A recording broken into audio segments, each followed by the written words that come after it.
Good morning, students. Students, I welcome you all in online study classes of Sky International School. Students, today I am going to explain you civics lesson number 5, role of media in democracy. Okay, students. For that, all of you open page number 225. Take pencils in your hand and let's start with me. The first heading is media and introduction. First of all, I will give you the परिचय, the introduction of media. Media includes the different means of communication through which information is made available to the people. Media के अंतर्गत वो सभी चीज़ें आती हैं जिसके द्वारा लोगों को सूचनाएं प्राप्त होती हैं, जिसके द्वारा लोग अब इंफॉर्मेशन कलेक्ट करते हैं. Everything that counts as a public meeting, news reports, radio और TV programme is termed as mass media. यानी कि ये सारी चीज़ें जो हैं वो क्या हैं, मास मीडिया के अंतर्गत आती हैं. Media can also be defined as one of the most significant means through which public opinion is formed. मतलब ये एक बहुत ही महत्वपूर्ण साधन है मीडिया, जिसके हेल्प से, जिसके थ्रू लोग क्या करते हैं, एक ओपिनियन बनाते हैं किसी भी चीज़ को लेके. Mediums which are directed to a large audience are called mass media. कोई भी ऐसा साधन जो बहुत बड़ी संख्या में लोगों को जो है डायरेक्ट करता है, उसी को हम मास मीडिया कहते हैं. Plays and theatre are probably the first examples of mass media. अगर हम अब पहले की बात करें, जब प्रिंटिंग प्रेस वगैरह नहीं था, तो जो प्लेज, नाटक और थिएटर्स हुआ करते थे, ये मास मीडिया के बहुत फर्स्ट एग्जाम्पल हैं. With the invention of the printing press by Gutenberg, print media become the pioneer in the mass media. और जब गुटेनबर्ग ने प्रिंटिंग प्रेस का आविष्कार किया, तो इसके आविष्कार से, इसके इन्वेंशन से मास मीडिया के क्षेत्र में ये क्या हुआ, एक मील का पत्थर साबित हुआ. However, it was only in the 19th century that books, journals and newspapers become easily available to the mass media. और ये 19वीं शताब्दी में संभव हो पाया कि लोगों को जो किताबें थीं, जर्नल्स थी और जो न्यूज़पेपर, समाचार पत्र थे, ये आसानी से उपलब्ध हो पाए. The 20th century further revolutionized mass media by allowing large scale duplication of material. और 20वीं शताब्दी में क्या हुआ, एक क्रांति आ गई, क्योंकि ये जो चीज़ें यहाँ पे बुक्स, जर्नल्स और न्यूज़पेपर थी, ये लोगों को बहुत बड़ी मात्रा में जो है, एक बहुत लार्ज स्केल पे इसके जो कॉपीज़ है वो लोगों को अवेलेबल होने लगे. Radio and TV entered the field of mass media using the medium of electricity. और क्या हुआ, रेडियो और जो टीवी थे, ये इलेक्ट्रिसिटी का हेल्प लेके जो है मास मीडिया में एंटर कर गए. दस this period saw the rise of both print media and electronic media. और क्या हुआ, यही 20वीं शताब्दी से ही प्रिंट मीडिया और इलेक्ट्रॉनिक मीडिया दोनों का क्या हो गया, वर्चस्व हो गया. On that same page you all just come on the another side and the next heading is different types of media. अब हम देखते हैं डिफरेंट टाइप्स ऑफ मीडिया में कौन कौन से आते हैं. 2 types of media we will see, the press media and the electronic media. First of all, we will go through the press or print media. Press media is also called print media. The press, also called the print media, is regarded as one of the pillars of any democracy. Press media को ही हम print media भी कहते हैं, और ये किसी भी प्रजातंत्र का क्या है, एक बहुत ही महत्वपूर्ण स्तंभ है. ठीक है. Print media includes newspaper, magazine, tabloids, periodicals, books or journals which help us to know about the events not only in our country but also around the world. Print media के अंतर्गत क्या क्या चीज़ें आती हैं, न्यूज़पेपर आता है, magazine आता है, टेबलॉइड्स आता है, पीरियोडिकल्स आता है, बुक्स, जर्नल्स आते हैं, जो ना ही हमें सिर्फ अपने देश की बल्कि हमको दूसरे देशों की जानकारी भी देते हैं. On the one of the most important print media is the newspaper. जो न्यूज़पेपर है वो एक बहुत ही महत्वपूर्ण जो है प्रकार है प्रिंट मीडिया का, which has the advantage of reaching, all of you turn the page and come on the next page, out a million of people. जिसका क्या है, एक एडवांटेज ये है कि ये मिलियन ऑफ पीपल के पास जो है, जो पहुंचता है बहुत आसानी से. Magazines cater to specify target groups of reader. जो मैगजीन है उसको कुछ विशेष वर्ग के लोग पढ़ते हैं, लेकिन जो न्यूज़पेपर है वो तो बहुत बड़ी मात्रा में लोगों को प्रभावित करता है. दे मे बी वीकली, फोर्टनाइटली और मंथली. जो मैगजीन्स होते हैं या तो वो हफ्ते में एक बार निकलते हैं, प्रकाशित होते हैं, या 15 दिन में, या फिर मंथली मैगजीन्स होते हैं. India Today, Outlook and Frontline are some of the leading English magazines of our country. ये क्या है, हमारे देश के कुछ महत्वपूर्ण इंग्लिश मैगजीन्स के नाम दिए हुए हैं. Now come on the second type of media, that is electronic media. The electronic media or audio visual media comprises radio, television, internet and cinema. यानी कि हमारे इलेक्ट्रॉनिक मीडिया के अंतर्गत क्या क्या आता है? तो इलेक्ट्रॉनिक मीडिया के अंतर्गत हमारा रेडियो आता है, टेलीविजन आता है, इंटरनेट आता है और जो सिनेमाज वगैरह हम देखते हैं। This media has become more powerful and in a popular agency for creating and expressing the common man's view. ये क्या है? ये एक बहुत ही महत्वपूर्ण और शक्तिशाली साधन है जिसके द्वारा हम क्या कर सकते हैं, एक आम आदमी के व्यूज़ को हम इस पे शो कर सकते हैं, प्रदर्शित कर सकते हैं इसके द्वारा। Radio and television reach a large number of people and even those who can not read. देखिए, न्यूज़पेपर को तो सिर्फ वही लोग पढ़ सकते हैं जो पढ़े लिखे हैं, लेकिन रेडियो और टेलीविज़न जो जिससे जो सूचनाएं मिलती है वो एक बहुत बड़ी संख्या में लोगों के पास पहुंचती है और उनके पास भी वो भी जानकारी को इजीली अवेलेबल कर लेते हैं जो पढ़े लिखे नहीं हैं। Internet and TV have penetrated every nook and corner of the globe. मतलब टीवी और ये जो इंटरनेट है इसने क्या है, देश के हर कोने कोने को प्रभावित किया है by using satellites and cable transmission satellites के help से। Okay students, now come on the next line. Today we cannot imagine a life without TV, mobile और इंटरनेट। ठीक है, सही बात भी है कि हम बिना टीवी के, मोबाइल के और इंटरनेट में अभी हम अपने जीवन की कल्पना नहीं कर सकते। आप देख रहे हैं जैसे पेंडेमिक चल रहा है तो इलेक्ट्रॉनिक मीडिया के थ्रू हमको पढ़ाई भी करनी पड़ रही है। Images, TV show, news and films from across the globe can be seen at our homes। मतलब हम अपने घर बैठे बैठे जो है मूवीज़ देख लेते हैं, टीवी शोज़ देख लेते हैं जो भारत के या देश के किसी भी कोने में हो रहा है, विदाउट ट्रेवलिंग, बिना किसी यात्रा के, बिना कहीं गए। However, electronic media has witnessed constant changes in technology। और इलेक्ट्रॉनिक मीडिया इस चीज़ का गवाह है कि टेक्नोलॉजी में बहुत ही मतलब चेंजेस, निरंतर चेंजेस हुए हैं। It requires a great deal of money to keep abreast with technology. मतलब ये बहुत ज़्यादा धन खर्च होता है कि टेक्नोलॉजी के साथ हमेशा बराबरी में रहा जाए। And bring new novelties to customers. और लोगों के लिए जो है हमेशा क्या ले आया जाए, टेक्नोलॉजीज़ में कुछ नवीनता ले आया जाए, तो इसके लिए पैसे खर्च होंगे ना। दस mass media earns money by advertisement from for running it's operations and covering cost. तो इसके लिए, इस पैसे को कमाने के लिए क्या करती है मास मीडिया, अपने प्रोग्राम्स के बीच बीच में देखिए एडवर्टाइजमेंट देती है और इस एडवर्टाइजमेंट से क्या होता है, वो कॉस्ट को कवर करती है। In return companies who run their advertisements get publicity by marketing their products. और जो जिस कंपनी का एडवर्टाइजमेंट होता है उनकी क्या होती है, पब्लिसिटी होती है, लोगों के बीच में उनका प्रचार होता है और मार्केट में उनके प्रोडक्ट को की डिमांड होती है। ठीक है, radio and newspapers also earn money through advertisement. जो रेडियो है और न्यूज़पेपर है ये भी आप देखते हैं, न्यूज़पेपर में भी एडवर्टाइजमेंट दिया रहता है और जो कंपनीज अपनी एडवर्टाइजमेंट निकालती है वो क्या करती है, न्यूज़पेपर को इसके लिए पैसे देती है। तो इस तरीके से रेडियो और न्यूज़पेपर क्या करते हैं, they earn money through the advertisement.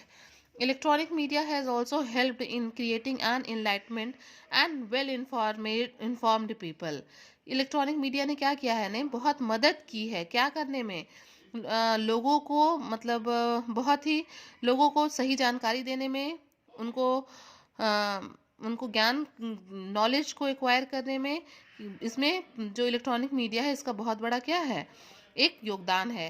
As access to information is the key in a democracy. और हम जानते हैं कि अगर एक वेल इन्फॉर्म्ड पब्लिक है या पीपल है तो वो डेमोक्रेसी का एक बहुत ही महत्वपूर्ण हिस्सा भी है।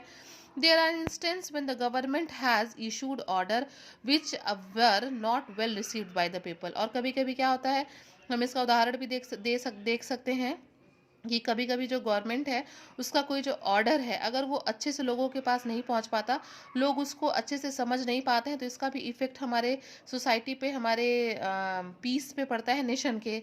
As a result of the continuous protest expressed mainly through the media or otherwise the orders have been revoked। क्या होता है, जब कभी कभी कोई सूचनाएं लोगों तक नहीं पहुंच पाती या गलत पहुंच जाती है तो लोग क्या करते हैं, प्रोटेस्ट करते हैं और अपना जो थॉट्स है उसको डिफरेंट डिफरेंट वे से जो है उसको शो करते हैं।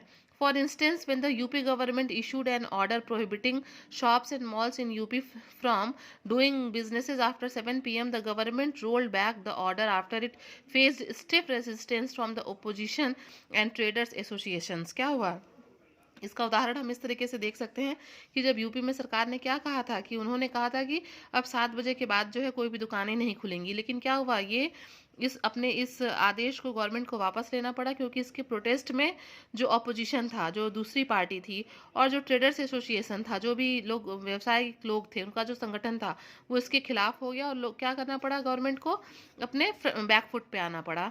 Thus, involvement of people in the decision making process and acceptance of the will of the people are the key elements of democracy.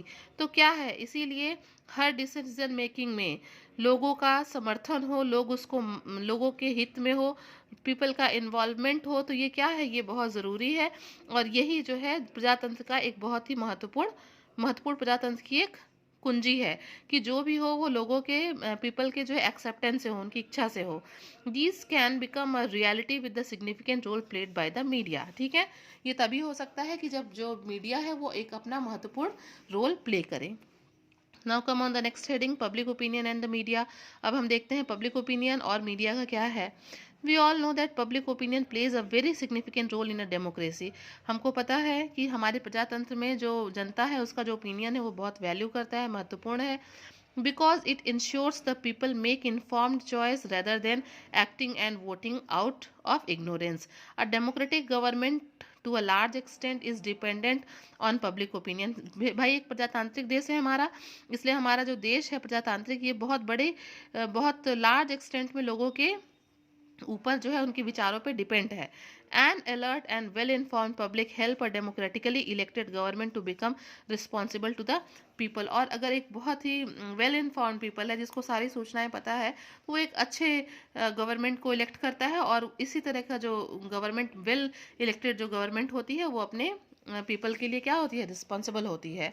On the other hand, a strong public opinion can prevent a government from being dictatorial. एक बहुत strong अगर public opinion है, ठीक है, अगर लोग जागरूक हैं, लोगों को सारी सूचनाएं प्राप्त हैं, तो वो सरकार को भी जो है तानाशाह होने से रोक पाते हैं।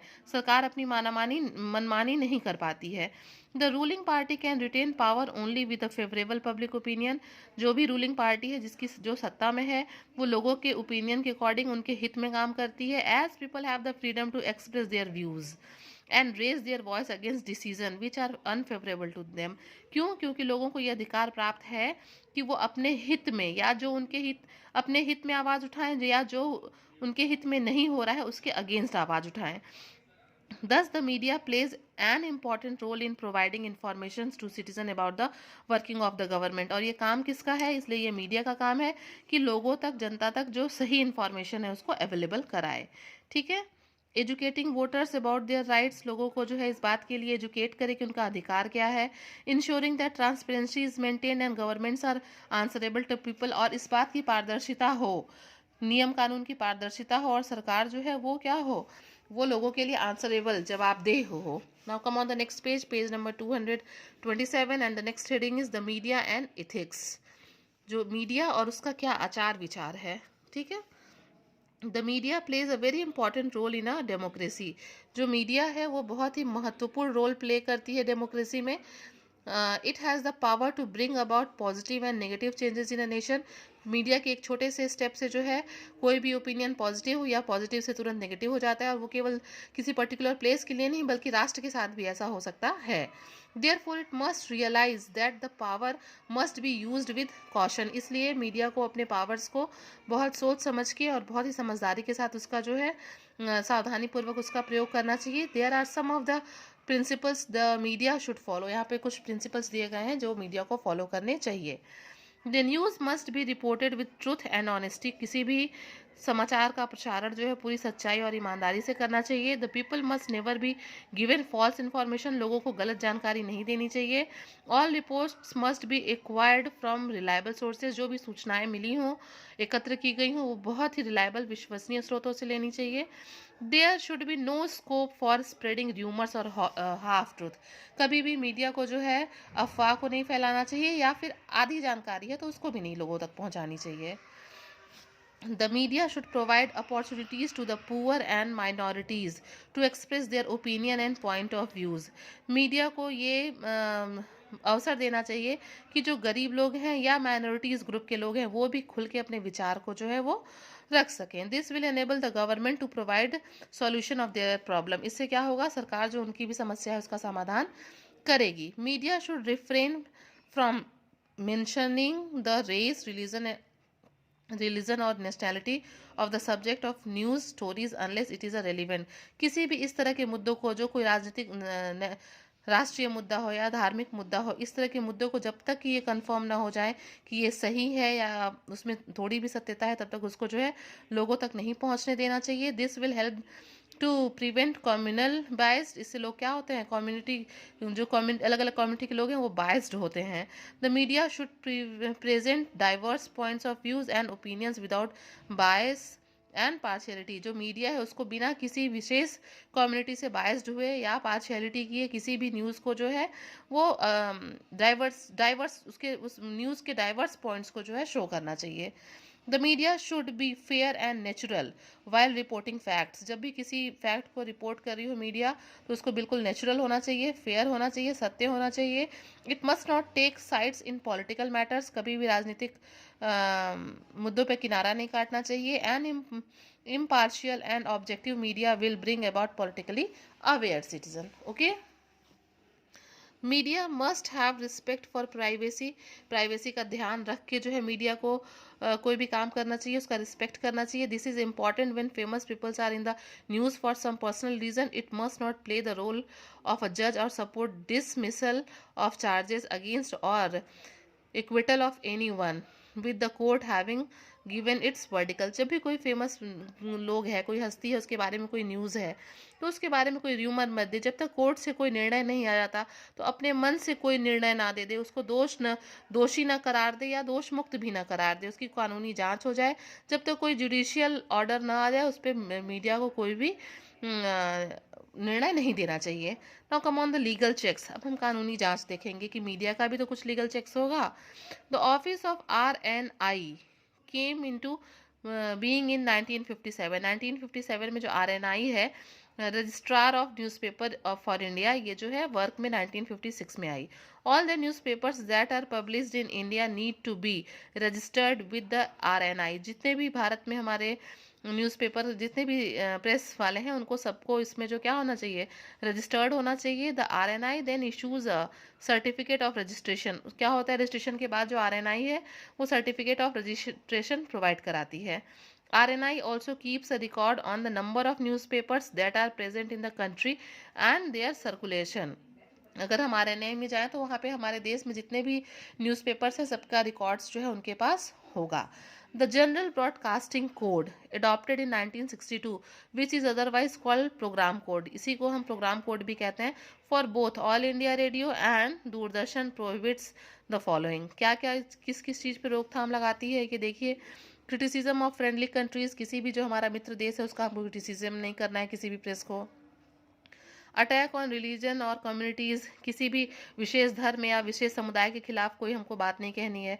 एनीथिंग ऑब्सेंस और डिफेमेटरी। कोई भी मतलब कोई जो गंदा है या कोई आरोप नहीं लगाना है। इंसाइटमेंट टू वायोलेंस और anything against maintenance of law and order. किसी भी अहिंसा को हमको शह नहीं देना है या नियम कानून के विरुद्ध नहीं जाना है। Anything amounting to contempt of court. ठीक है, अदालत की अवमानना नहीं करनी है हमको। Aspirations against the integrity of the president and judiciary.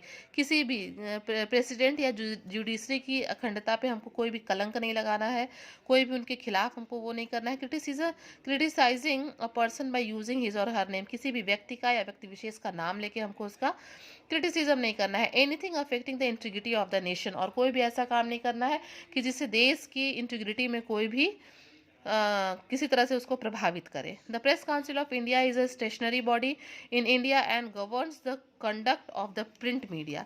It is one of the most important bodies that sustains democracy as it ensures that freedom of speech is maintained. हाँ, freedom of speech को ये maintain करती है। It may either warn or censor the errant journalist or finding them guilty for violations of norms and journalist। क्या है ये, जो कुछ जर्नलिस्ट जो नियम कानून के खिलाफ हैं उनको जो है वो नॉर्म, अगर वो नॉर्म्स और कंडीशंस पे नहीं है जर्नलिज्म कंडक्ट के, तो वो उनको पनिश भी करती है, उन पे रोक लगाती है, उनको वार्न करती है। Okay students, the next is importance of right to know in a modern democracy. कि अब राइट टू नो, सूचना का अधिकार जो है हमारा, we have seen the importance of the media in shaping the views of the people regarding the policies of the government. हम लोगों ने देखा कि मीडिया का बहुत बड़ा हाथ है, लोगों का एक विचार जो निर्माण करते हैं लोग अपना गवर्नमेंट की किसी पॉलिसी को लेके, तो उसमें मीडिया का बहुत बड़ा रोल होता है। In order to formulate an opinion, we should have adequate information on a particular issue. Inadequate information or lack of information can make people doubt. मतलब मीडिया हमको पूरी जानकारी देती है, अगर जानकारी आधी है या गलत है तो उससे क्या होता है कि उससे बहुत ही प्रभाव पड़ता है लोगों के विचार पे। ऑनेस्टी ऑफ द गवर्नमेंट, लोगों को क्या होता है, सरकार की भी ऑनेस्टी, ईमानदारी पे शंका होती है। Thus it is important for citizens to have access to government records and information. तो क्या है, लोग क्या करते हैं, गवर्नमेंट रिकॉर्ड को चेक करना चाहते हैं। It helps to check the abuse of power, mismanagement and corruption. इससे क्या हो सकता है, सत्ता का दुरुपयोग जो है नहीं होगा, उसको रोका जा सकता है। मिसमैनेजमेंट एंड करप्शन को भी जो है चेक करता है ये। It is beneficial to the government also as openness and transparency in the decision making process helps to develop people's trust in the government's action and policies. लोग मतलब सरकार को भी इससे हेल्प मिलती है, ठीक है। Right to information ensures that the government is more responsible and accountable to the people. सूचना के अधिकार से इस बात की भी निश्चितता हो जाती है कि जो सरकार है वो बहुत जिम्मेदार और उत्तरदायी है अपने लोगों के लिए। This is the reason why government in many countries are publishing more information about their activities. यही कारण है कि बहुत से देशों में जो लोग अपनी जितनी भी एक्टिविटीज़ है उसको ज़्यादा से ज़्यादा पब्लिश करते हैं। Do you know that over 50 countries around the world have right to information or freedom of information acts? ठीक है। The government of India enacted the Freedom of Information Act in 2002. 2002 में जो है हमारे यहाँ ये फ्रीडम ऑफ इंफॉर्मेशन जो act है वो आया। It was not very successful, और उस टाइम ये बहुत ज़्यादा सक्सेसफुल नहीं हुआ। Later the UPA government enacted the right to information act in 2005, और उसके बाद यूपीए गवर्नमेंट ने फिर इसको जो है 2005 में लेके आई, विच एड्रेस्ड प्रीवियस लूप होल। इससे क्या हुआ, जो पहले जो कमियां रह गई थी 2002 में उसको मतलब कंप्लीट करके ले आया गया। Continuous demands by the educated and aware citizens of our country force the government to enact the right to information act in 2005। जो पढ़े लिखे लोग थे उनके दबाव में आगे गवर्नमेंट को इस कानून को जो है वो लागू करना पड़ा। It gives the citizens the right to seek information regarding policies and procedure of the government. ये नागरिकों को, देश के नागरिक को इस बात का अधिकार देती है कि वो सरकार के पॉलिसीज और प्रोसीजर के बारे में इंफॉर्मेशन ले सकता है। They can also question the expenditure incurred on various activities. अलग अलग एक्टिविटीज़ पे जो भी धन खर्च हो रहा है उसकी जानकारी ले सकता है। The short supply and non availability of facilities and services to the people, और सरकार से इसके लिए भी जवाब मांग सकता है कि किसी भी चीज़ की शॉर्ट सप्लाई क्यों हो रही है या फिर उस चीज़ की नॉन अवेलेबिलिटी क्यों है। आइए अब हम चैप्टर ख़त्म होता है, लास्ट हेडिंग हम देख रहे हैं इम्पॉर्टेंट फीचर्स ऑफ RTI 2005 क्या क्या है। It is applicable to the whole of India, पूरे देश में लागू है। All citizens have access to informations pertaining to any period in any form in official language। किसी भी समय लोग जो है अपने ऑफिशियल लैंग्वेज में जो है इसका सूचना प्राप्त कर सकते हैं। They have the right to inspection of records, public works and sample of material. इन चीज़ों की जांच पड़ताल लोग कर सकते हैं। Public information officers help citizen to get the desired information. जो पब्लिक इंफॉर्मेशन ऑफिसर होता है वो नागरिक को जिस तरह की वो सूचना वो चाहता है उस तरह की सूचना उपलब्ध कराता है। A nominal fee applied and no fee is taken from people below the poverty level. मतलब एक बहुत कम फीस लगती है किसी सूचना को प्राप्त करने के लिए, या फिर जो लोग BPL लाइन कैटेगरी के लोग हैं उनसे कोई भी फीस नहीं ली जाती है। No need to give reasons for the requesting information. Suppose किसी भी भारत के किसी नागरिक को कोई सूचना चाहिए तो उसको उसका कारण देने की ज़रूरत नहीं है। Information is provided with in 30 days of receipt of request, और अगर हम किसी भी जानकारी के लिए रिक्वेस्ट अप्लाई कर रहे हैं तो उस डेट से 30 days के अंदर हमको वो सूचना मिलनी ही चाहिए। Okay, ordinary citizens can now question the actions of the government authorities in the same manner as they do with other elected representative. ठीक है, सरकार से या किसी प्रतिनिधि दोनों के की सूचनाएं हम प्राप्त कर सकते हैं। जैसे हम किसी प्रतिनिधि की सूचना प्राप्त करते हैं, वैसे हम गवर्नमेंट के भी किसी भी एक्शन के लिए हम सूचना एकत्र कर सकते हैं। This law makes the government more accountable and the ruling party becomes more cautious as it will help to justify its action if question by the people. इसकी वजह से क्या है, राइट टू इन्फॉर्मेशन की वजह से जो सरकार है, रूलिंग पार्टी है, वो भी बहुत सतर्क रहती है और बहुत सोच समझ के भी किसी नियम कानून को बनाती है, लागू करती है। However, the government has the right to deny access to records, the information regarding national security, international relations, and scientific or economical interest of the country, or that which could endanger the life or physical safety of any person. इसके साथ ही साथ सरकार को भी ये अधिकार प्राप्त है कि अगर कोई व्यक्ति इस तरह की सूचना एकत्र करना चाह रहा है जो देश की सुरक्षा के हित में नहीं है, इंटरनेशनल रिलेशंस खराब होंगे, साइंटिफिक या इकोनॉमिक इंटरेस्ट के लिए है, तो सरकार क्या कर सकती है, इस तरह की सूचना देने से बिल्कुल लोगों को साफ मना कर सकती है। Now students, the chapter is over. Chapter was little bit lengthy. It will take time to understand you all. So all of you just go through the chapter once or twice. I will tell you to go it by thrice. And till then you all just stay home and stay safe. Thank you.